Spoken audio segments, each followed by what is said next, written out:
일본은 이미 65세 이상 인구가 3,657만 명으로 초초고령화 사회가 되고 있습니다. 세계에서 가장 빨리 늙어가는 나라. 70세도 아니고 어떤 회사는 100세까지 일해도 좋다.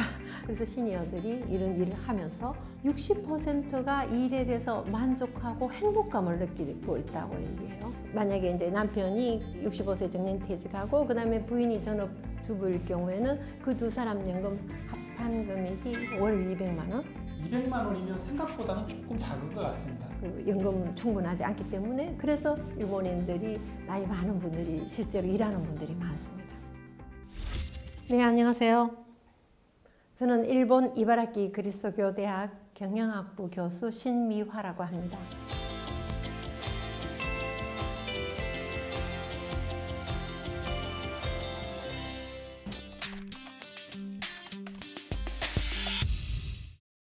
현재는 일본 법적 정년이 60세인데 내년부터 2025년 4월 1일부터 65세거든요.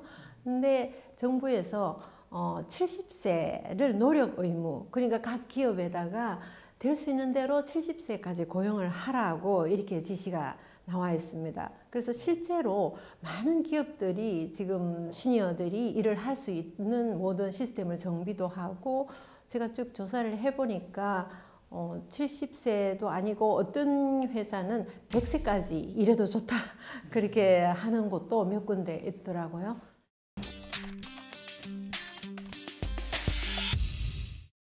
보통 그 60세 혹은 65세에 그 일본에서는 역직 정년이라고 해서 우리나라 같으면 임금 피크제죠. 그렇게 해서 직책도 내려놓고 월급이 줄어드는데 대부분이 한 월급이 그 전에 받던 월급보다 한 50% 정도, 아니면 아주 큰 대기업 정말 대우가 좋은 곳은 한 70% 월급을 받게 됩니다. 보통 한 5년 동안 그렇게 받다가 그 이후로 그래도 좀 더 회사에서 고용을 하겠다 이런 경우에는 본인하고 회사하고 여러 가지, 그러면 앞으로 근무 조건 같은 거, 일주일에 며칠 일을 하겠느냐, 이렇게 여러 가지 그런 조건을 서로 협의를 한다고 그런 얘기를 들었습니다.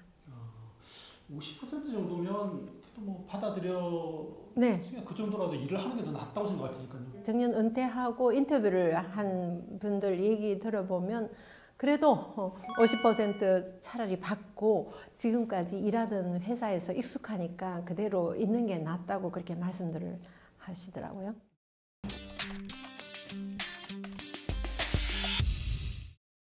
아무래도 제일 큰 요인은 저출산 고령화로 인해서 그게 우리나라보다 훨씬 더 먼저 왔기 때문에 지금 일손이 굉장히 부족합니다. 그래서 대학생들 취업률도 98.1%, 저희 대학도 해마다 98%, 99% 취업률이 있고, 또 한 학생이 회사 내정을 받는 게 4군데다 5군데다 이렇게 해서 그 중에서 자기가 제일 마음에 드는 회사를 고르는 정도로 그렇게 지금 일손이 부족한 그런 현상이거든요. 그래서 한국은 2025년 65세 이상 인구가 1,000만 명이 되면 20.6%, 그러니까 20% 이상 되면 초고령화 사회라고 하는데, 일본은 이미 65세 이상 인구가 3,657만 명으로 30.3%, 그러니까 초초고령화 사회가 되고 있습니다. 세계에서 가장 빨리 늙어가는 나라라고 얘기할 수 있겠습니다.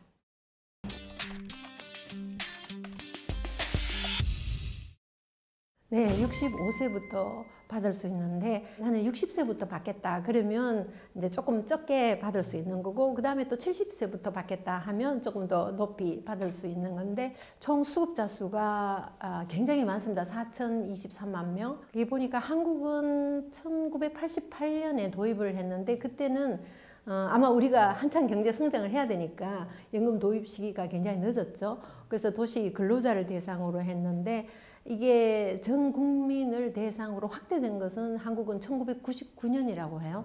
근데 일본은 벌써 1961년에 전 국민을 대상으로 도입했어요.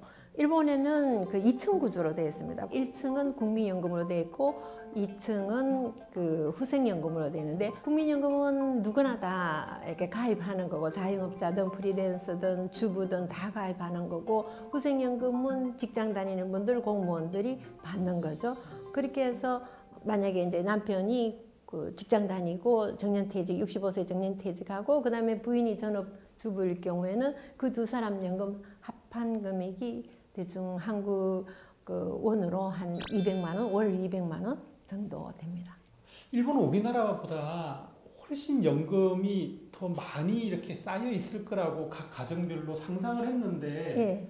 200만 원이면 생각보다는 조금 작은 것 같습니다. 예, 이게 고령화는 왔는데 그걸 부담할 수 있는 젊은 친구가 안 태어나니까, 그러면 젊은 친구들이 이게 부담이 안 되는 거예요, 도저히 이 연금을. 그래서 연금을 굉장히 많이 보유하고 있지만 앞으로 장기적으로 가기 위해서 그 연금 개혁을 한 게 2004년이거든요. 연금 개혁을 하기 이전의 세대들은 풍족합니다. 전혀 걱정 없이 살 수 있는데, 그 전의 세대들은 굉장히 그 연금 개혁이 이루어졌기 때문에 그 생활이 풍족하게 이루어지지 않고 있죠. 게다가 또 최근에는 지금 물가도 상승하고 이런데 그 연금 충분하지 않기 때문에, 그래서 일본인들이 나이 많은 분들이 실제로 일하는 분들이 많습니다.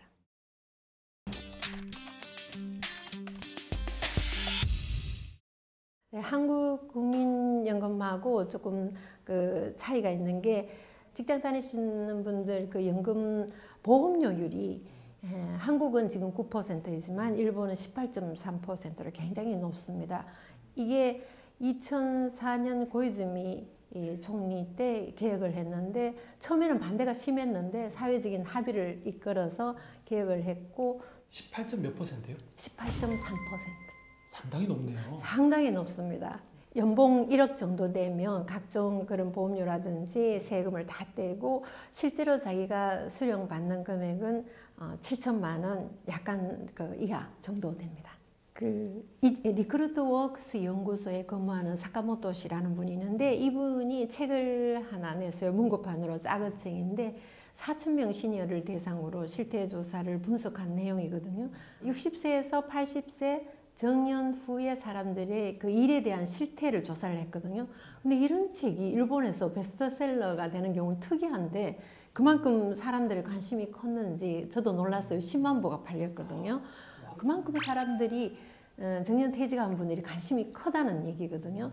이분이 실제로 정년퇴직한 분들 조사를 해보니까 1년 수입이 월 25만 원이니까 한국 원으로 한 뭐 220만 원 정도, 200에서 220만 원 이하가 대다수다. 그런데 실제로 생활비는 얼마나 들어가냐면, 일본의 평균 부부 월 30만 원 정도, 한국 원으로 치면은 한 270만 원 들어가요. 그러면 모자라지 않습니까? 아까 제가 말씀드린 것처럼 평균 한 200만 원밖에 안 되는데, 반드시 일해서 벌여야 되는 금액이 월 5만 원에서 10만 원, 약 45만 원에서 90만 원이더라 이거죠. 시니어들이 모자라니까 한 달에 50만 원에서 100만 원 정도는 벌여야 되니까 일을 하는데, 아르바이트든 일을 막 하는데, 근데 전체 60%가 일에 대해서 만족하더라는 겁니다. 아, 이거 어쩔 수 없이 이런 일해, 어쩔 수 없이 경비 일하고, 어쩔 수 없이 청소 일해, 이게 아니고 60%가 일에 대해서 만족하고 행복감을 느끼고 있다고 얘기해요. 그래서 시니어들이 이런 일을 하면서, 그래서 이건 정말 그 일본의 현재 그 시니어들의 실태를 그대로 분석한 책이었거든요. 근데 이게 10만 부 이상 팔렸어요.